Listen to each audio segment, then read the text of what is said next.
Hello to any and all movie nerds and fans out there. Welcome to Film Obsessed, where today we are going to be talking about the movie Trap, the brand new M. Night Shyamalan film. It is a movie that, given the filmmaker, is one that is going to be given an interesting conversation around, and I'd like to add to that today by giving an analysis on it. If you are someone who has been looking forward to this movie or has seen it already, give this video a like and subscribe so that we can build this film community that I'm trying to start on this channel. I'd really appreciate that. Without further ado, sit back, relax, grab some popcorn, and let's jump right into it. So, like the title of my video says, this movie is quite literally not at all what you are going into it thinking it might be. Given the track record of a filmmaker like M. Night Shyamalan, he is someone who plays around with his movies heavily when it comes to the idea of twists and turns that you don't see coming. Regardless about how you feel about some of the movies that he's made, I don't think you can really deny that he is very good at making you focus on the things that will not allow you to predict what he does in his endings.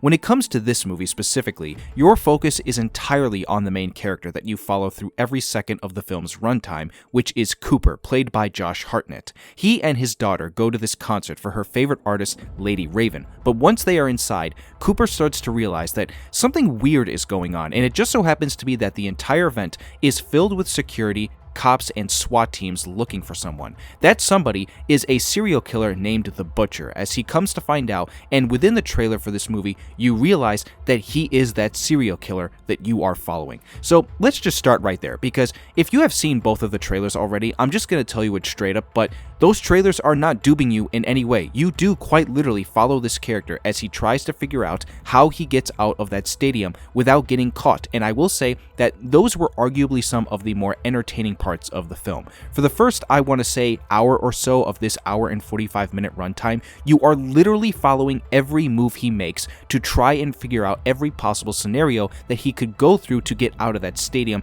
and even though I will admit, there are some moments where you have to have a suspension of disbelief, I do find that it was very entertaining that he was able to do the things that he was doing. I think what also made this entire hour-long sequence in the stadium so entertaining is that you as the audience pick up on details that you learn more of through the surrounding side characters. Little details like Cooper's character hearing police chatter about them now looking for someone who is white, male, in their 30s to 40s, and may or may not have an animal tattoo on their wrist, which Cooper actually does have. So he basically has to find more ways to cover himself up in order to make it seem like he's not one of those people. It is a very methodical thrill ride through this entire thing that I think ultimately, again, even if you suspend your disbelief in some instances, you can't deny it was very enjoyable to watch him do what he is able to do in order to get out. Let's talk about Josh Hartnett, because I've already harped on why I enjoyed following his character and why you might, but a lot of the importance to a character like this comes down to the actor, and I think Josh, no pun intended, really did kill this role. He's someone whose name has been out of the cultural zeitgeist for a while now, and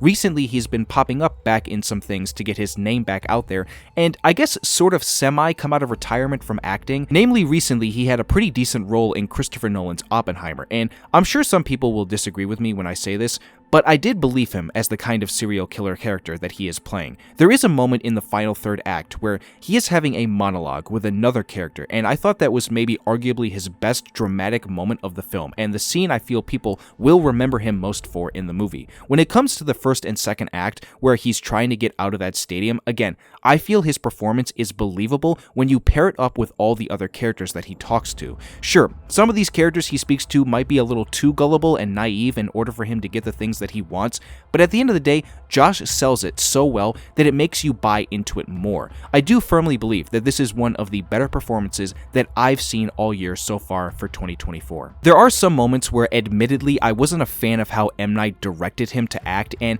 I could clearly tell when there was a moment of M. Night doing his directing shtick that he is famous for doing. In a way, this is a good transition over because I do want to talk about him as the director here. He is certainly one of the more unique filmmakers that the Hollywood film industry has ever seen, and I certainly can see why, but at the same time, this movie and some of the others that he's made find an imbalance of telling a more cohesive story, but also allowing his characters to give it their all with what they've got. There are straight up full-on moments in this movie where Cooper is talking to another character, and instead of it being on a wide shot of both characters on screen, it is a close-up headshot of the character looking into the camera to speak to the other person. It is moments like these that I can think would take people out of the movie movie, especially when you factor in the idea that these scenes also seem to produce some more weird acting from the characters, but yet when he removes the close-up headshots and goes to a wider scale shot, the actors start acting a little bit more seriously. It's just something I picked up on, and ultimately, I think that did sort of hurt the dialogue in many instances where somebody will say something so ridiculous in the manner of the way that they are saying it, and I just didn't really feel like it was sold well enough. I definitely have a feeling that some people will go all in on the dialogue for this film because there is some very surface level dialogue that kind of holds your hand a little bit and taking you through what's going on, so that it's just something that I think I'd point out because some people just don't like when dialogue is so obvious to the point where you literally know everything that's going on. M. Night's daughter is also in this movie, who stars as the Lady Raven artist, and she has a much bigger role than you think, and I overall thought that that character was decent, but not the best. Now, to sort of end off my analysis of the movie, I want to give a bit of commentary towards the whole twist angle that obviously M. Night is very well known for, and I may get into some slight spoilers, so if you are somebody who is watching this but hasn't seen the full movie yet, I would probably turn it off until after you have seen the film, but I'm not going to be giving too much away. So basically, let's just get into it. There is no twist in this movie, and it is as straightforward as you think it is. The trailers, no joke, sell you exactly what the movie is about. It is about the character of Cooper, who is in fact that serial killer, the Butcher, trying to escape from the authorities after he basically finds himself trapped, no pun intended, in a corner of which he is unable to find himself out of. So basically, by the time the third act comes around, I sort of realized what this movie was going for, and again, it's nothing to do with the idea of a twist. The way that I look at this movie is that it feels more like a character study of what's going on through the mind of a serial killer as he's about to get caught. The character of Cooper, as they say in the movie, lives two different lives, where in one life, everyone knows him as this firefighter, but then in another life, he's that butcher serial killer who has already killed multiple victims. Again, I'm not going to give away the ending, but there are some details revealed where you find out what exactly it is that the issue was that led him to the whole thing going down. I also think that your liking or disliking of this movie is going to be very much coming down to how you feel about some of the things that do happen in this third act, because let's just say it struggles a little bit to keep the believability of everything going on, and the very final two scenes are going to be make or break for some people. One last thing that I'll add in is that anytime he is with his daughter, who might I add was also good in the film,